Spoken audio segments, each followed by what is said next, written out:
Hello, one and all. This is my reaction review and cut discussion of That Time It Reincarnated Slime, Season 3, Episode 2. And holy mother of God above, last episode was a wild ride as Diablo basically took over an entire kingdom in the span of one day. Not even one day, that was a meeting. He went into meeting and basically like, here are my demands, accept them or we'll go to war. But there's not really, any other option other than war. Civil war at least. So he's put them in a complete trap and they don't even realize it yet. Oh, that's beautiful. And I'm so hoping we see the rest of the meeting because, after Diablo leaves, all the nobles get together and have a conversation. It is one of the funniest moments in the light novel. They are just in such utter and complete self-denial. I'm so hoping we see animated. But alright, let's get started. In 3, 2, 1.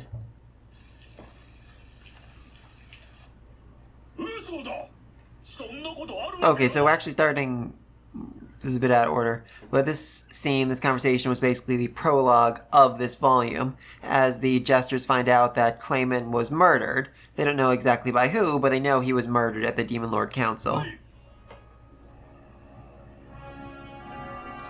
Also, if I remember correctly, I think at this point we still didn't actually know if Yukio was... I don't think we know in the light novel, I don't think it actually shows at this point if Yukio was a traitor or not. So it just kept saying, the boy said this, the boy did that, the boy did this. Which, so glad they changed in the anime, because just having him be like a shadowy figure in the background would look so absolutely weird. That's another thing. Demon Lord Kazlim, I think that's his name, he created claimants, therefore Clayman and the other jesters are truly his/her children, and they've suffered true death, which is not something they can normally experience, because if you remember correctly, Clayman was planning on essentially detaching his soul and traveling along the ley lines to find a new body, but Rimuru ate his body and his soul at the same time, meaning he experienced a true death and can never be brought back again.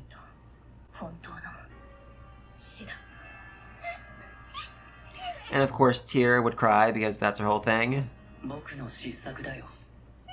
I do love the humility from Yukio. He's like, okay, I messed up. I thought I could take out the Demon Lords, and I couldn't. I honestly couldn't.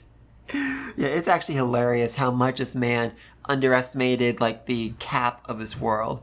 Underestimated who's really on top and how overwhelmingly strong they actually are. Yeah, that's a very good point. Valentine is a demon lord that is stronger than the president, stronger than the person who created them, so therefore there is no way on God's green earth that Laplace should have been able to take him out, especially because, if you remember correctly, Laplace basically just went push, and then had the man's heart in his hand. It wasn't even a close fight, it was an utter evisceration.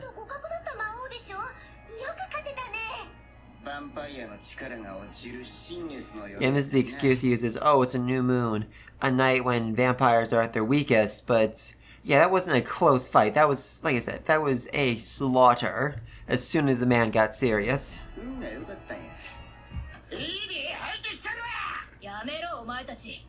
I really do love Laplace in this scene, basically just acting like the jerk, acting like the bad guy, to start a fight so that, they can take out their anger and aggression on him. They can beat him up so they'll feel better about themselves. Oh, honestly, Laplace is such a nice guy, to his people at the very least.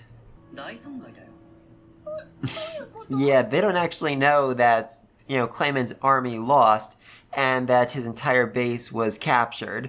I mean, they think that Alderman, whatever his name is, the skeleton dude, is still guarding it, because he is, honestly, probably as strong, if not stronger than Clayman was, at least before he awakened. So, yeah, they didn't just lose Clayman, they lost everything he had. And, they gave him a lot of their resources. Not everything, but a significant amount.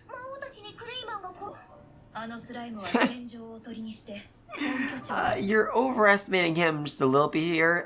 This wasn't like some big grand strategy of his. It was just Zoe popping in saying like, hey, the base is mostly unguarded. You want me to break in and see if I can find Carrion there? I love it. I mean, so often everyone in the series underestimates Rimuru like, oh, he's just a slime. But now they're starting to overestimate him and think he's this big battle genius. Brilliant. Yep, Yukio is a very nasty schemer at that, and he can cause a whole lot of trouble for Rimuru and the rest of them without really putting himself in danger. I mean, let's not forget, this man operates the Free Guild, which is basically the most powerful force in the entire world right now. Well, at least one of the most powerful forces in the entire world, but they've got a lot of authority. Ooh, that's a nasty smile right there. But I'm saying they have a lot of authority he can throw around. Ooh, the Holy Empire of Ubelius.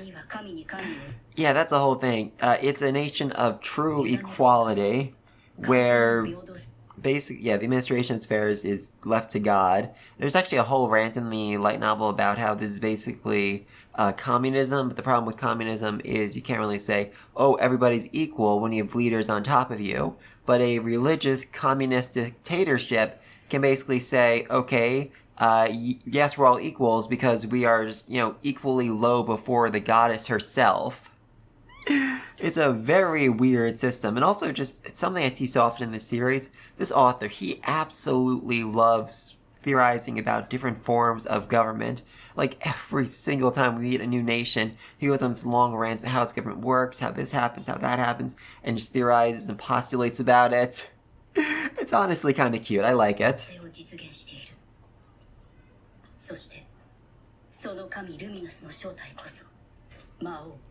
Yep, though that's, a bit of the wrinkle in this, world. In fact, their god is real, which is good for them, but also their god is a vampire who sucks out their blood. I mean, not really her herself, but she's got a lot of other vampires who suck out other people's bloods.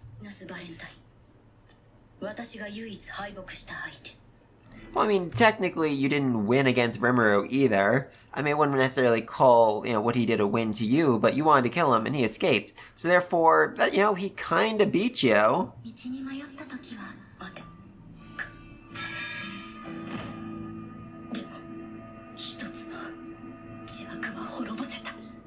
Oh, no, girl, you didn't.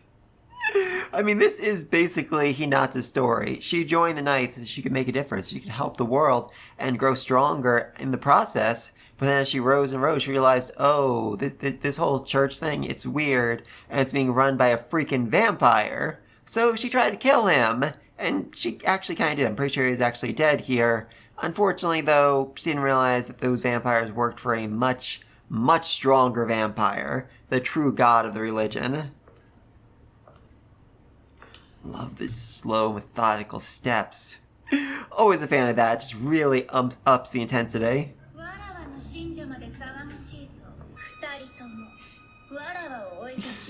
Love that.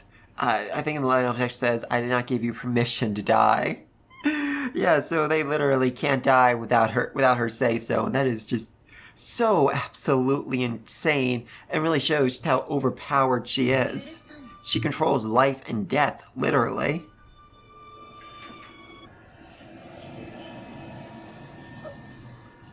Yep, it's at this point Hinata realized, okay, I just sacrificed my life, and there was no purpose to it. I just succeeded in nothing. I couldn't even kill these freaking vampires.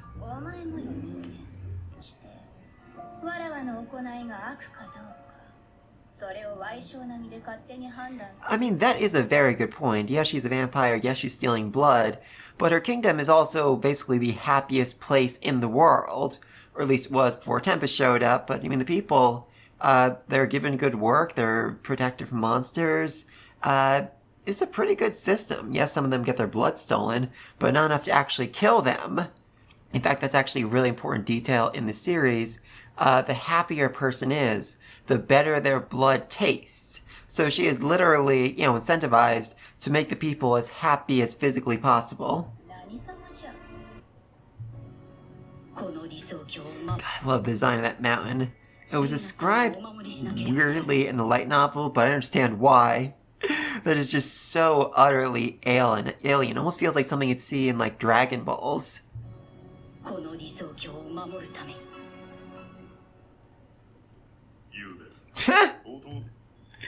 I will protect this utopia. Hey, by the way, my brother died. I love that there is not a drop of emotion in his voice right there. Oh, that is beautiful.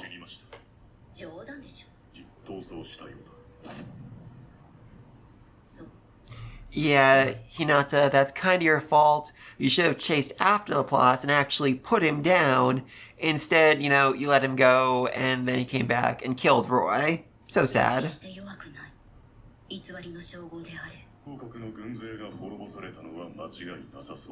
Yeah, that's another one of your mess-ups right there. Because you let this slime go free, 20,000 humans were murdered pretty much the next day. So yeah, Hinata, you are not doing good so far this episode. Yeah, that's a thing. I don't really know if the anime's mentioned all that much, but even the first volume of light novel mentioned this, the Temna Wars. There's something that happens every 500 years where angels descend upon this world and basically just destroy everything, or at least destroy every piece of highly advanced technology, machinery, stuff like that. And that's the reason why this world is still basically trapped in the medieval age, because every time someone builds something, special or unique or something that advanced civilization, it gets destroyed in the Tenma Wars. Also, said 500 years, the last one was about 500 years ago, so yeah, it's coming. It's definitely coming.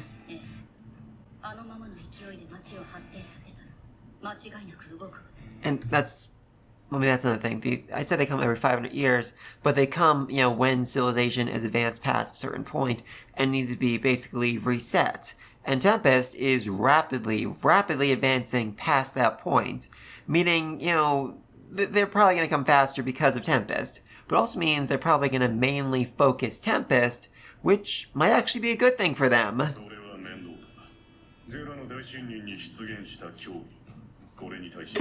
Oh, I love it. He's like, all the Western nations are going to join together and take out Rimuru. Dude, Rimuru's already captured one nation. He's good friends with Dwarvan. He's good friends with Blummond. And he's got some ins in Inglacia. That's not a good plan. I mean, at this point, I think Rimuru's going to, basically take over your country next. That would be fun.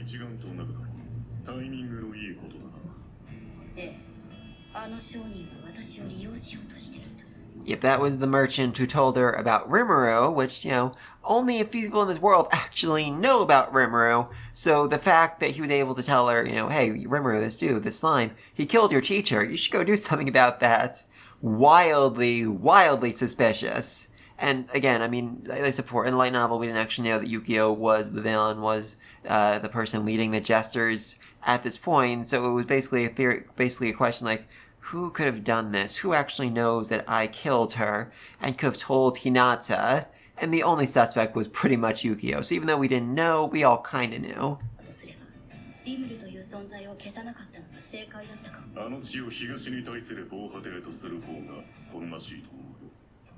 Oh yeah, the East. Oh god, has the East actually even mentioned?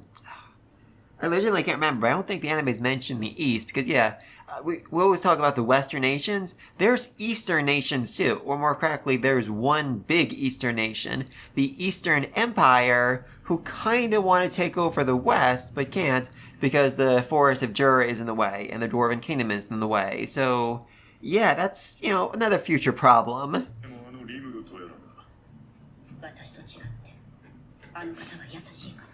She is kind, after all, unlike me. Yeah, Hinata is kind of a jerk, but also very self-deprecating. Yes. God, yes. He just agreed. He's like, yeah, you aren't very kind at all. And our Holy Mother, our goddess, actually is. Love it. Oh, yeah, my younger brother is dead. I don't even feel sad. That's another thing. I mean, like I said before, he had, no reaction when he said, hey, my brother's dead. Which, I mean, they've lived a long life, so, I don't know, I guess they were ready for this.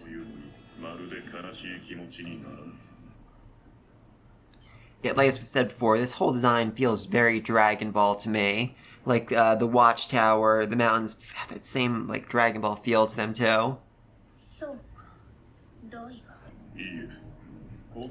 It's actually really interesting. There's a very similar dynamic at the start of the episode to this at the midpoint of the episode. And we started off with Laplace and the Jesters basically deciding who should take blame for the death of Clayman, and now we're having these other people talk about who should take blame for the death of Roy. Very interesting.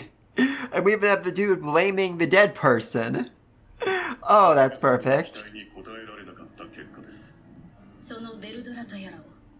Oh, Hinata. You are adorable. Let me go kill Veldora. I'm sorry, girl. You're strong. You are really freaking strong. You do not stand a chance against the goddamn Storm Dragon.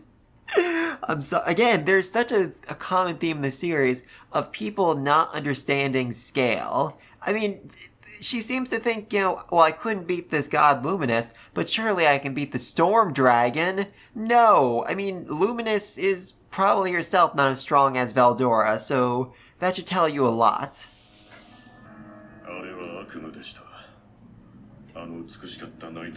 Yeah, that's the real reason why this girl has such a problem with Veldora.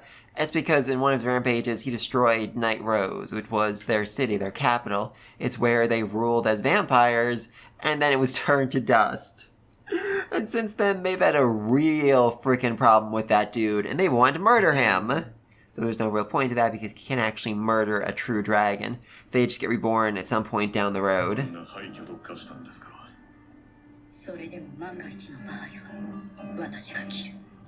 I mean, Valentine is saying, I will slay him. I mean, I guess she could if she really went all out, but, it's the kind of thing where she might win, but she'd die in the process, and again, Veldora would just, pop up somewhere else down the road. Yeah, now she's starting to realize that she was tricked, and that maybe Rimuru isn't that bad of a guy. Because even at the wall produce, he's like, I want to, work hand in hand with humans. I don't want to fight. I don't want to go on this massive killing spree. I just want to be a chill dude who runs my kingdom and has a happy life.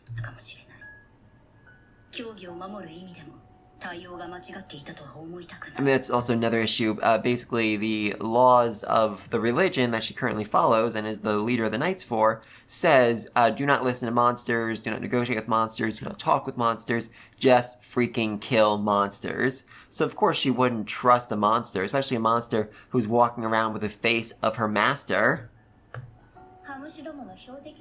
Flying bugs. She's literally describing angels as flying bugs. I love it. Like I said before, Tempest may be hastening the angels' advancement, but also they're making themselves a giant freaking neon sign target saying, attack here and leave the Holy Kingdom alone. So that is a compromise well worth making. Though of course there's still the issue of the fact that, Hinata kinda ticked off Rimuru by attacking him and his city. So yeah, that's a little bit awkward right there. Rimuru actually said that he'll go to war against the Holy Church. I mean, it does make sense that the Holy Church did kind of attack his city, but at that point he had no idea that the leader of the Holy Church was in the room with him. In fact, he still doesn't know that, he still put together that Luminous is the god of the Luminous religion. Which is just truly, utterly hilarious.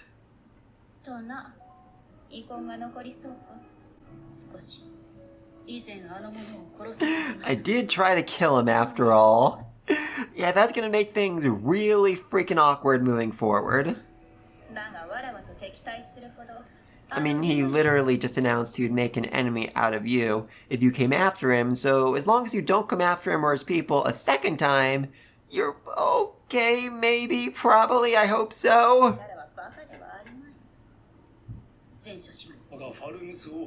Oh, yay, so we're getting the rest of this whole conversation. Amazing, I'm so happy about this. I think this room should be a lot bigger, because like now described as basically every noble in the kingdom. All the, barons and stuff from all the various frontier duchies coming to, negotiate with the king.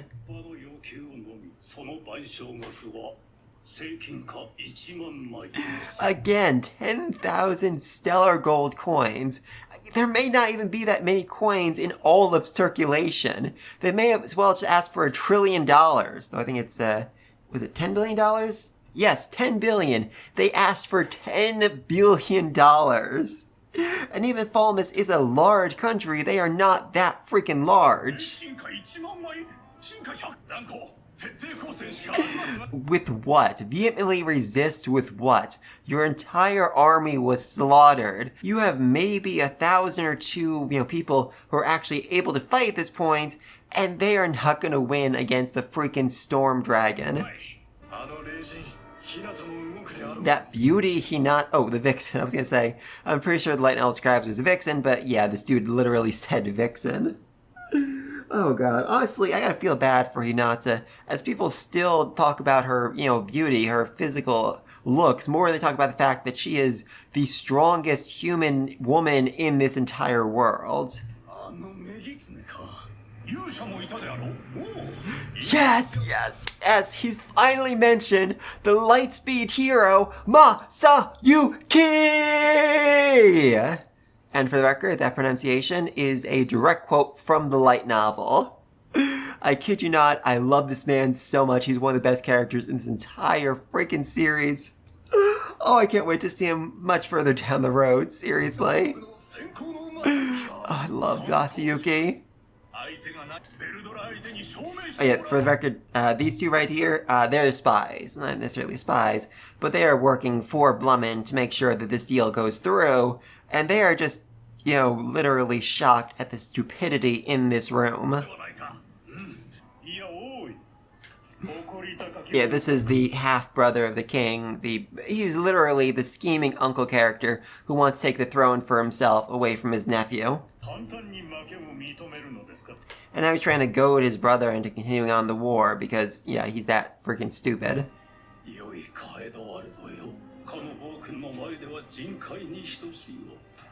Actually, I like the line so much better in the light novel, where he says, what does he say? My pride compared to his tyranny is a mere pile of ashes. Such a good line. Why did they change that? Yeah, really, you can't run from the Storm Dragon. Luminous just said that when the Storm Dragon rages, he could destroy the entire freaking world. There is literally nowhere you can run against a threat that strong.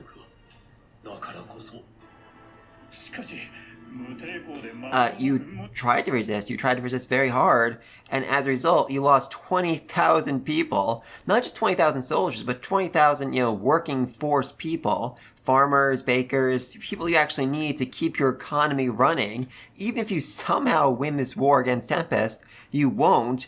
You're not going to get any spoils of the war, so therefore your country's still probably going to starve.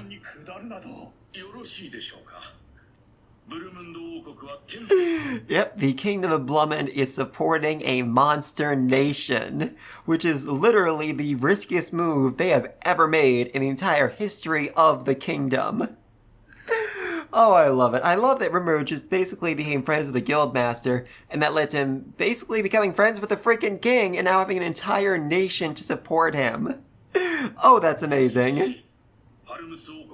Yes, not only did they support Tempest, they condemn Falmouth for attacking Tempest. Oh, that's amazing. Yeah, I mean, they were kind of delighted by your defeat because they do kind of hate you because, you are just really so freaking arrogant, I gotta say.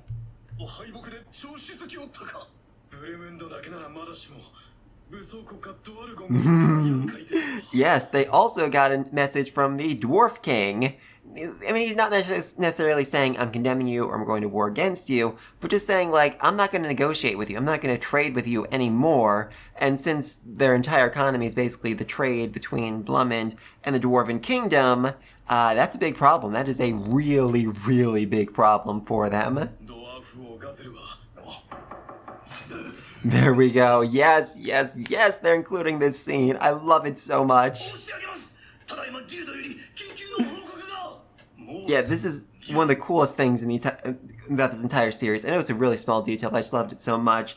It's a top-secret vital emergency transmission dossier, which is basically sent out by the Free Guild to every nation to alert them of a special S-grade danger or threat. And somehow, the Free Guild, despite only existing for about a decade or so, made a deal with all the kingdoms to basically say, if you delay the delivery of this message, it is tantamount to committing treason. Which, how? God above, Yukio, how have you managed to obtain this much power in this short amount of time where you can basically order around kings? That is utterly insane, but anyway though, I love just the preamble to this, so here's the actual message.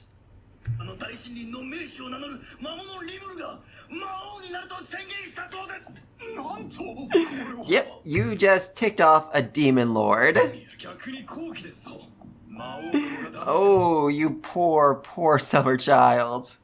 Also, I just love the framing of this dude's face, but he's like, the demon lords won't take that lying down. He's just a pathetic slime. The others are going to kill him. It's just this little bit of hope, this tiny little bit of hope.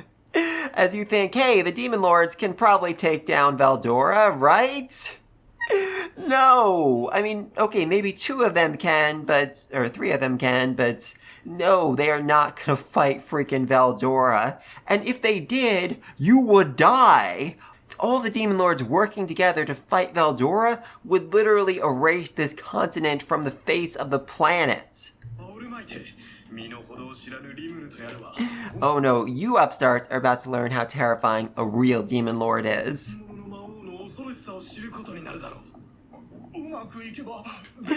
Okay, I mean, they're trying to believe it, but even they're starting to realize, okay, there's something wrong with this message. I feel like there's something more that's about to happen.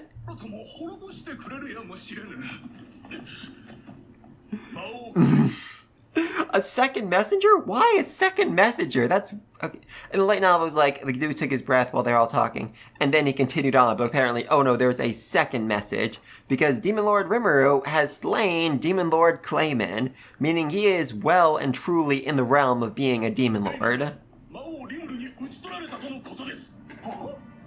Yeah, now you realize what trouble you're in. You've ticked off a slime who could kill a demon lord. Now is the time to start praying, boys. Yeah, this is the point where they give up all hope. Even the spy is surprised, because renaming themselves, the demon lords took so freaking long to rename themselves last time, but renaming themselves with Rimuru included as a member means that they all recognize him, they all acknowledge him as a true member of the Demon Lords Alliance, meaning there is nobody who can help him at this point. Even the church probably can't help him at this point.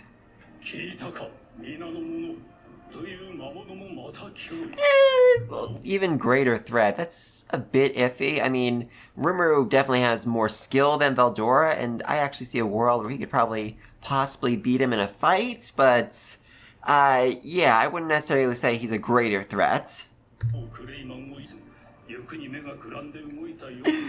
Yeah, actually, Light Novel even says, this war is a mistake. It was not for the sake of our people, but of my own greed. As this greedy, prideful king basically bows his head and says, I'm sorry, I messed up. This is my fault. We just gotta do our best moving forward. And this leaves everybody fully shocked, because that is the last thing they thought they'd hear him say. Actually, no, that was the last thing they thought he'd say.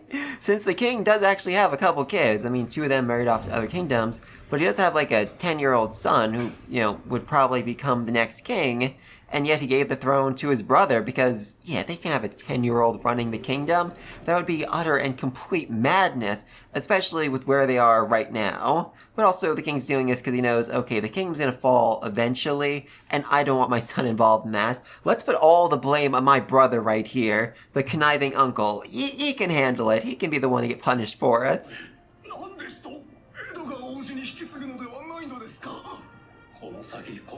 Also, it's important to acknowledge that, you know, the royals kind of lost their army, so there's nobody to really support them anymore, so if he did make his son king, he would almost certainly be assassinated very quickly. Of course you do. You're a spy. You're in on all this. Oh, and of course he's trying to fake some emotion like, oh, this is so devastating for me. But no, he is a conniving, he's scheming, he's just an awful person. And even if the king had made his own son the next king, this dude still would have found a way to make him put himself on a throne, to basically take control over everything before the young prince actually came of age.